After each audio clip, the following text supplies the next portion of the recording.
ముఖ్యంగా భారతదేశ ప్రధానమంత్రి నరేంద్ర మోడీ గారి సారథ్యంలో, అదేవిధంగా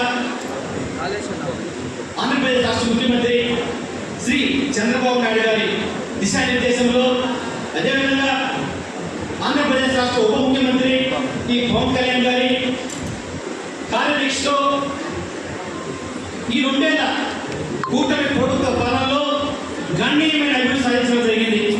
ఓ పక్క సంక్షేమ పాలనను ప్రతిపాదిస్తూ, మరోపక్క అన్ని రంగాల్లో అభివృద్ధిని పరుగులు పెట్టించిన ఘనత ఈ కూడా ప్రభుత్వం అని చెప్పి సందర్భంగా తెలియజేస్తున్నాం. ముఖ్యంగా జనసేనని పవన్ కళ్యాణ్ గారు నిర్వహించిన శాఖలు పంచాయతీరాజ్ శాఖ, పర్యావరణ, అటవీ శాఖల్లో చెప్పుకోదగ్గ, ఎంతో తెలుగు ప్రజలు గర్వించదగ్గ గణనీయమైన ప్రగతి సాధించడం జరిగింది. గత వైసీపీ ప్రభుత్వంలో దేశంలో ఆంధ్రప్రదేశ్ పంచాయతీ శాఖ ఎక్కడో అట్టడుగున 24వ స్థానంలో ఉండేది. ప్రస్తుతం నేటి పరిస్థితుల్లో పవన్ కళ్యాణ్ గారి ఆధ్వర్యంలో 1వ స్థానానికి చేరడమే కాకుండా రాష్ట్ర ప్రజలు గర్వించే విధంగా, దేశం మొత్తం ఆంధ్రప్రదేశ్ మొత్తం చూసే విధంగా పంచాయతీరాజ్ శాఖ తీర్చిదిద్దిన ఘనత పవన్ కళ్యాణ్ గారి సందర్భంగా తెలియజేస్తున్నాం. ముఖ్యంగా పంచాయతీరాజ్ శాఖలో మనం 13,326 గ్రామ సభలు ఒకే రోజు నిర్వహించి ప్రపంచ రికార్డు నెలకొల్పడం జరిగింది. ఈ కార్యక్రమం ద్వారా దాదాపు 4,500 కోట్ల రూపాయల పన్నును ఒకే రోజు తీర్మానం చేయడం జరిగింది. అదేవిధంగా గ్రామంలో గ్రామ యొక్క మౌలిక సదుపాయాన్ని కల్పించడం కోసం దాదాపు 10,000 కోట్ల రూపాయల నిధులను పంచాయతీరాజ్ శాఖ ద్వారా ఈ సద్వినియోగం చేసుకోవడం జరిగింది. అంతేకాకుండా దాదాపు గ్రామాల్లో 4,000 కిలోమీటర్ల మేర సిమెంట్ రోడ్లను, దాదాపు 1,00,000 పైచిలకు వ్యవసాయ కుంటలను ఏర్పాటు చేయడం జరిగింది. అంతేకాకుండా అటు గ్రామంలో ప్రతి గ్రామంలో ఇంటింటికి తాగునీరు అందించాలనే ఉద్దేశంతో అమరజీవి జలధార పేరుతో దాదాపు 7,910 కోట్ల రూపాయల ప్రాజెక్టు నిధులు మంజూరు చేసి అందరి దాహాలు తీర్చడానికి పవన్ కళ్యాణ్ గారి సందర్భంగా ముందుకు వచ్చారని చెప్పి సందర్భంగా తెలియజేస్తున్నాం.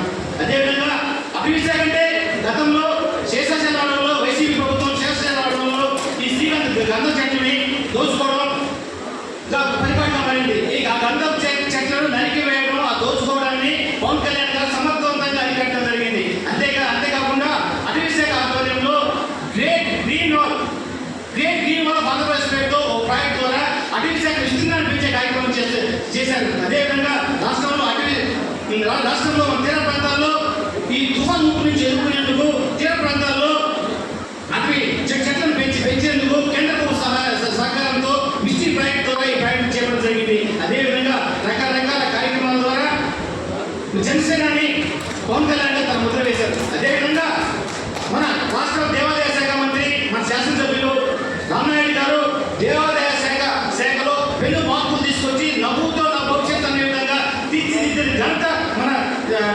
రామనాయుడు గారు అనే సందర్భంగా తెలియజేస్తున్నా. అంతేకాకుండా రాష్ట్రంలో కూటమి మంత్రులు ప్రతి ఒక్కరూ వారి శాఖల్లో వారికి తగ్గ అకుంఠిత దీక్షతో, అకుంఠిత దృష్టితో వారి శాఖలకు అందిస్తూ రాష్ట్రానికి సేవ చేశారని చెప్పి సందర్భంగా తెలియజేస్తున్నా. ఈ విధంగా రాష్ట్రం సస్యశ్యామలంగా సమగ్రంగా ముందుకు సాగుతూ ఉంది. ఇది వైసీపీ వాళ్ళకి కాంట్రాక్టుగా మారింది.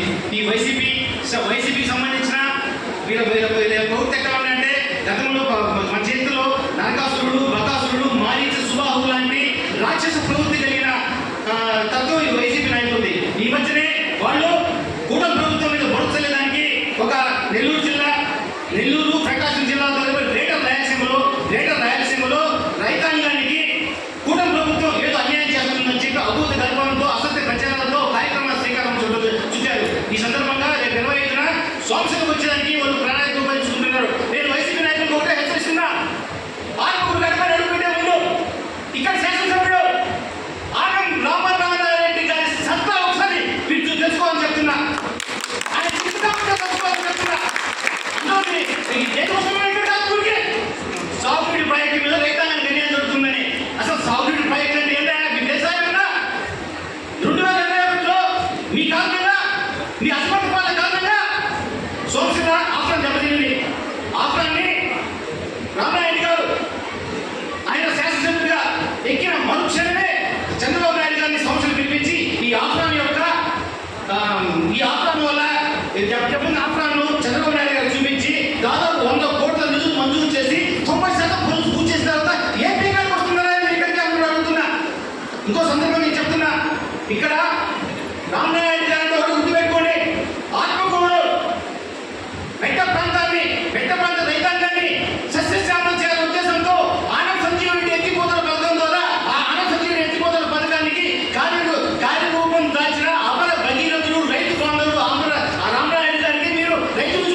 ఇప్పటికైనా నేను మీకు ఒకటే సవాల్ చేస్తున్నా. రాయలసీమ ఎత్తిపోతల పథకం వల్ల రాయలసీమ రైతాంగానికి ప్రయోజనం చేకూరుతుందో లేదా కుటుంబ ప్రభుత్వం ఏర్పాటు చేసిన పోలవరం బాలచల్ల కార్యక్రమం ద్వారా రాయలసీమ ప్రాంతానికి సాగునీటి రైతులకి సాగునీటి రంగానికి దేశంలో మీరు చర్చ సిద్ధమైతే మీరు చర్చ సిద్ధమైన సందర్భంగా సవాల్ చేస్తున్నా. ఇప్పటికైనా మీరు కళ్ళబొల్లి మాటలతో మేము మసి పూసి మారాయి చేసే విధంగా ప్రజలను మభ్యపెడుతూ అసత్యాలను ఒట్టి వచ్చే పని మానుకోవాలని చెప్పి ఈ కుటుంబ ప్రభుత్వం చేస్తున్న ఈ మంచి పనులకు మీ వంతు మీ సహకారం అందించాలని చెప్పి ఈ సందర్భంగా తెలియజేస్తూ ఇంత మంచి అవకాశం నాకు ఇచ్చిన ప్రతి ఒక్కరికి శిరస్సు నమస్కరిస్తూ